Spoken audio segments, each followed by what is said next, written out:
ternyata kunjungan Rusia Vladimir Putin ke Uzbekistan ternyata untuk kerjasama pembangunan PLTN atau pembangkit listrik tenaga nuklir dan untuk penggalian uranium di Uzbekistan.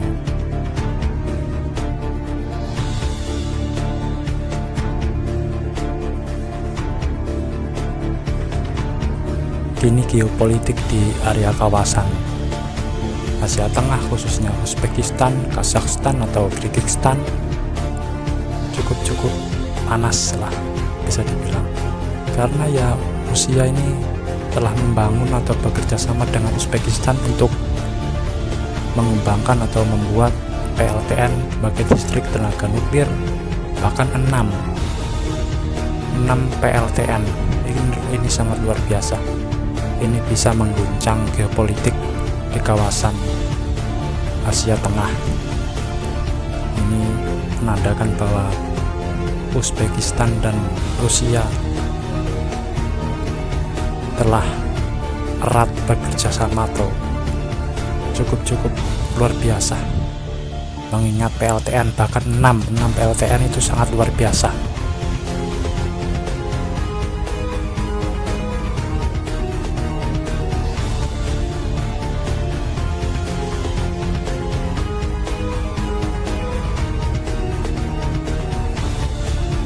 Entah setelah ke Uzbekistan kunjungan Vladimir Putin akan kemana, ataukah ke Iran atau ke Korea Utara, ataukah kerjasama atau strategi apakah yang akan dibuat Rusia atau Vladimir Putin dalam kunjungan atau lawatan politiknya tahun 2024 yang akan datang. Saya kemarin itu hampir berpikir kunjungan ke Uzbekistan itu sangat-sangat remeh lah, tapi ternyata di balik itu ada strategi atau penegasan bahwa Uzbekistan akan membangun 6 PLTN tenaga nuklir dan bahkan untuk penyaringan atau penggalian uranium di Uzbekistan. Sangat-sangat luar biasa kabar ini. Ini bisa membuat NATO atau negara-negara barat was-was atau khawatir bahwa Uzbekistan telah mampu untuk membangun PLTN. Kabar-kabar yang sangat wow ini, kabar-kabar yang sangat menegangkan lah. Entah kelanjutan strategi apa lagi untuk mengguncang barat dari Putin. Apakah nanti akan datang ke Iran atau akan ke Korea Utara mungkin. Kita tunggu saja kabar selanjutnya.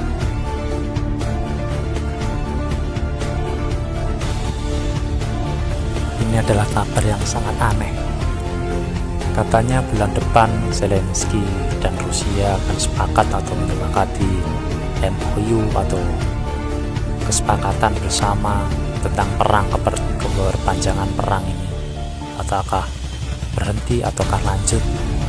Tapi yang kabar yang tidak gimana ya, yang aneh menurutku, ini terjadi di saat kunjungan ya Zelensky sekarang kan kunjungan ke berbagai negara Eropa kan.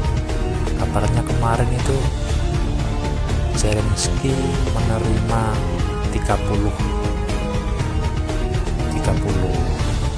F-16 kan, F-16 dari Belgia. Itu untuk bantuan Ukraina atau perang Ukraina. Padahal kan dikabarkan bahwa Ukraina dan Rusia siap duduk bersama untuk perdamaian, untuk menyelesaikan konflik. Tapi kok ini negara NATO kok malah mengirimi dan memasuk lagi alutsista ke Rusia, ke Ukraina. Kan ini bagaimana ya, ini mau perang atau mau berhenti atau mau lanjut gitu lah. Kok malah NATO ini kok malah gencar-gencar malah memasok. Dan kabarnya lagi Inggris ini telah mengirim suplai tank dan suplai amunisi lewat jalur Jerman dan masih di Jerman, katanya sudah sampai di Jerman tapi belum ke Ukraina, masih stay di Jerman. Sungguh-sungguh aneh, ataukah mungkin itu untuk latihan NATO atau bagaimana, atau nggak tahu lah, tapi sangat aneh. Di tengah Ukraina dan Rusia tengah saling duduk untuk membahas kemajuan dan kemunduran perang, negara NATO malah sibuk untuk terus ingin berperang. Kita tahu bahwa Perancis dan Inggris ini agak kurang atau agak gimana bulan-bulan ini, tapi kok hari-hari ini kok malah full support gitu lah. Yang lain sudah agak-agak redup kayak Polandia dan Amerika. Italia bahkan menolak untuk mengirim bantuan dengan alasan tidak mau berperang dengan Rusia, atau alutsistanya atau alat-alat yang dikirim ke Ukraina tidak boleh untuk berperang melawan Rusia. Bahkan sampai sekarang Italia tidak mau berkomentar tentang alutsistanya yang dikirim ke Ukraina. Ini negara Belgia malah kok terang-terangan gitu.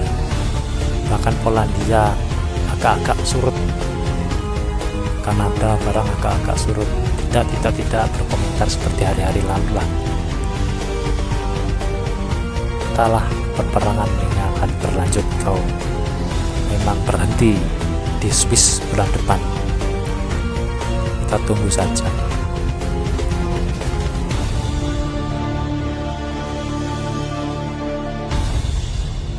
Dan perperangan di batas antara Ukraina dan Rusia, di Yar dan Bakhmut dan Belgorod, atau mungkin di perbatasan Laut Hitam antara Ukraina dan Crimea, itu di garis paling bawah, atau kalau di peta itu garis paling bawah ya, perbatasan itu masih berlanjut sehingga sekarang perang-perang itu sangat, di medan perang itu sangat-sangat tinggi sekarang.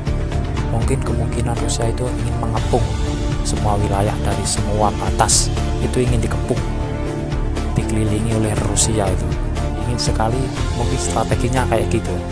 Sekarang itu di pinggir bawah itu, di perbatasan antara Rusia dan Ukraina, di paling bawah di Laut Hitam atau di sepenanjung Crimea dan Ukraina, itu saling balas dan saling serang.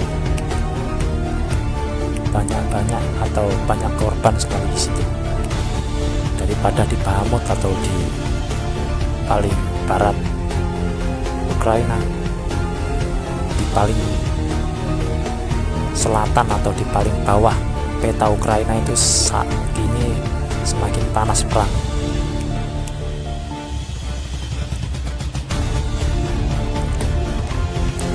Bahkan drone Rusia, drone pengawas atau drone manjat atau drone FPV telah sering mengenai tank atau lapis baja atau militer Ukraina. Banyak sekali yang berguguran karena drone Rusia. Ini Rusia semakin maju dan tidak terbendung. Akankah Rusia sampai ke Kharkiv, atau mungkin mendekati Kharkiv? Bisa saja, dan mungkin itu. Kita tunggu saja kabar selanjutnya. Mungkinkah akan mengambil Kharkiv atau ke Kiev langsung?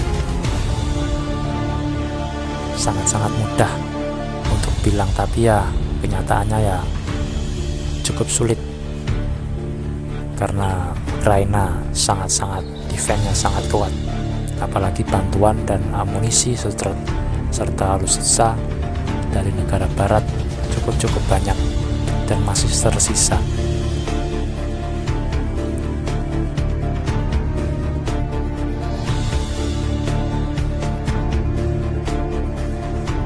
Kita tunggu kabar 1 bulan atau 2 bulan ke depan. Terlihat bahwa pergerakan Rusia itu sangat maju dan tidak bisa dibendung oleh apapun. Walaupun ATACMS atau rudal-rudal dari Amerika telah banyak yang digunakan, tapi Rusia itu tidak gentar terus maju. Jalur untuk perdagangan atau untuk jalur air kanal, menyebutnya kanal, itu sudah disusuri oleh Rusia, itu menyusuri kanal-kanal itu. Jadi perangnya itu tidak hanya di darat, maksudnya strateginya itu Rusia itu sekarang itu menyusuri jalur air, jalur sungai, terus menuju Kharkiv atau menuju kota-kota besar Ukraina itu lewat jalur air, terus mengepung jalur air. Dan disitulah kepintaran atau kecerdikan Rusia. Kalau di darat cukup sulit, kita jalur air, mengambil jalur air,